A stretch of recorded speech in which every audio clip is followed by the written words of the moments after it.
Sir, आपका news 18 में बहुत-बहुत स्वागत है। नमस्कार। राम मंदिर 1992 6 दिसंबर का हुआ था, जब वो ढांचा गिराया गया बाबरी मस्जिद का। और साल 2024 जब श्री राम स्वयं उस नए मंदिर, उस विवादित जगह पे विराजमान, और आप उस समय भी वहाँ पे साक्षात मौजूद। अभी 2024 में राम विराजमान किया। इन सालों के बीच में क्या संघर्ष की कहानी?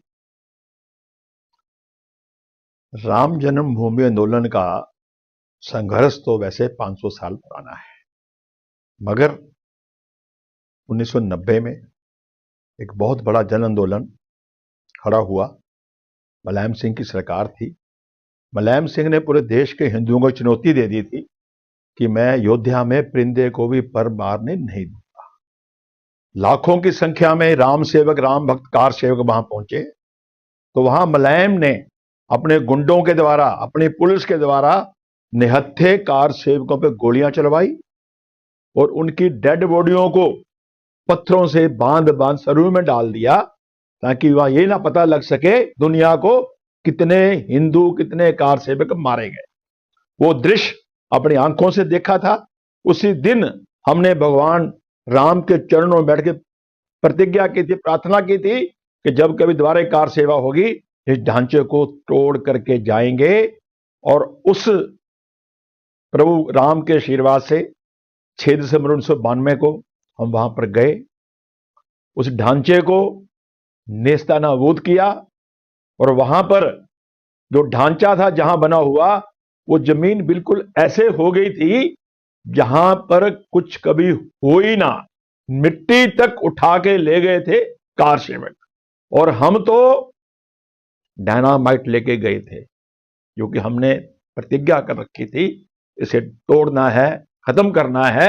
मगर प्रभु राम के आशीर्वाद से एक एक कार सेवक में हनुमान जी स्वयं आए हुए थे, और कार सेवकों ने अपने बल से उस ढांचे को नेस्तनाबूद कर दिया। आज प्रभु राम की कृपा से, हनुमान जी के आशीर्वाद से भव्य राम मंदिर का निर्माण होने जा रहा है।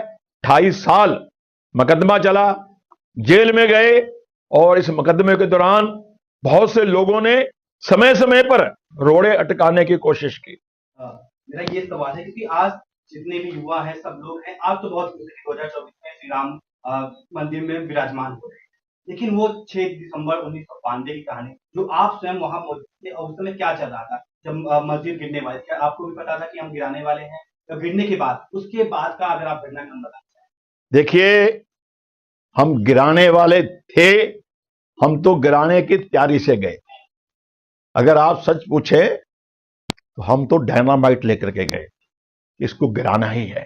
क्योंकि 90 में जो हमारे कार सेवक नेता मारे गए थे, गोलियों से भुने गए थे, वो मंजर, वो दृश्य अपनी आंखों से देखा था। वो पीड़ा थी, वो गुस्सा था, नौजवानों में, देश के लोगों में वो रोष था कि ढांचा टूटना चाहिए। वो ढांचा टूटा, और उस वक्त ऐसा लग रहा था कि स्वयं हनुमान जी वहां पर आकर के एक एक कार सेवक में विद्यमान है। हम देख रहे थे हमारे सामने 100 लोग चढ़ रहे हैं, 50 गिर रहे हैं, नए 100 चढ़ रहे हैं, फिर 50 गिर रहे हैं। एक एक कार सेवक हनुमान जी के रूप में, जैसे लंका दहन के समय गया था, ऐसे लग रहा था कि आज एक एक कार सेवक हनुमान के रूप में वहां आया हुआ है। और ये प्रभु राम की कृपा से, हनुमान जी की कृपा से, हमारे उन संतों की कृपा से, और हमारे अशोक सिंघल जी जैसे, बाल ठाकरे जैसे महान नेताओं के कारण हुआ है, जिन्होंने पूरे देश में जग जागरण किया, देश के हिंदुओं को इकट्ठा किया। जिस हिंदू का खून ना खोले, खून नहीं वो पानी है, जन्मभूमि के काम ना आए वो बेकार जवानी है, बच्चा बच्चा राम का, जन्मभूमि के काम का। ऐसे ऐसे स्लोगन उस वक्त कहे जाते थे। और जब 92 में हम गए कार सेवा के लिए, एक मैसेज घूम रहा था कि इस बार जो कार सेवा होगी, वो 2 मुट्ठी रेत, 1 लोटा जल सरयू से आएगा, एक राम चौंतरा है, उसके हम लोग मालिश करेंगे। इसको लेकर के हमारे नौजवानों में बड़ा रोष था। जैसे ही मैंने बात सुनी, मेरी जीवा पे साक्षात मां सरस्वती आगे बैठ गई। एक वाक्य निकला कि गंगा की धार को मोड़ देंगे, ढांचे को तोड़ देंगे। इस वाक्य के साथ हमने पूरी अयोध्या नगरी में परिक्रमा कर दी। जितना भी नौजवान था, यूथ था, जो भी योद्धा आया हुआ था, वो सारे के सारे हिंदू थे। सबके मनों में इस बात का भाव था कि मुलायम ने हमारे निहत्थे कार सेवकों को जो मारा है उसका बदला एक ही है, ये ढांचा टूटना चाहिए। तो वो राम जी कृपा से वो ढांचा टूटा और आज बनने के बाद कई बार लेफ्टिनेंट कमिश्नर में गए, सीबीआई ने अरेस्ट किया, जेल में गए। हमने सीबीआई को भी कह दिया था कि ढांचा हमने तोड़ा है, और तो और लखनऊ कोर्ट में भी हमने बोल दिया था खड़े होकर के कि ढांचा हमने तोड़ा है। इस ढांचा तोड़ने के कारण से अगर फांसी भी होती है, हम तो फांसी को भी तैयार थे। तो हमें लगता था अगर राम के काज करते हुए फांसी भी आ जाती है तो हम तो राम के चरणों में साथ साथ पहुंच जाएंगे। जी, उसके बाद जब आप सीबीआई की जांच हुई, आप जेल भी गए उस वक्त, उसके बाद 1992 और 2024 अब राम मंदिर बन रहा है, उसमें और कौन बड़े बड़े नेता शामिल थे? देखिए, हमारे माननीय अशोक सिंघल जी जिन्होंने पूरे देश को जन जागरण किया, गांव गांव घूम करके।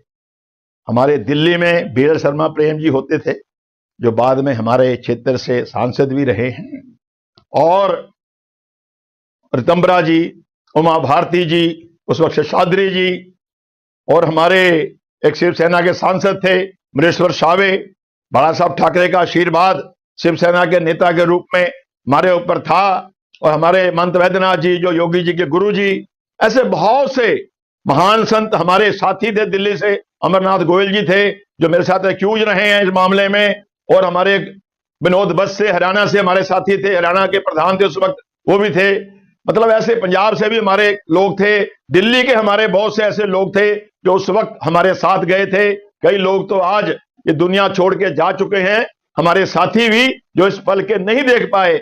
मगर मुझे लगता है कि हमारे ऊपर भगवान की विशेष कृपा है कि आज इस भव्य मंगल पल को हम जिएंगे और जी रहे हैं और देख रहे हैं।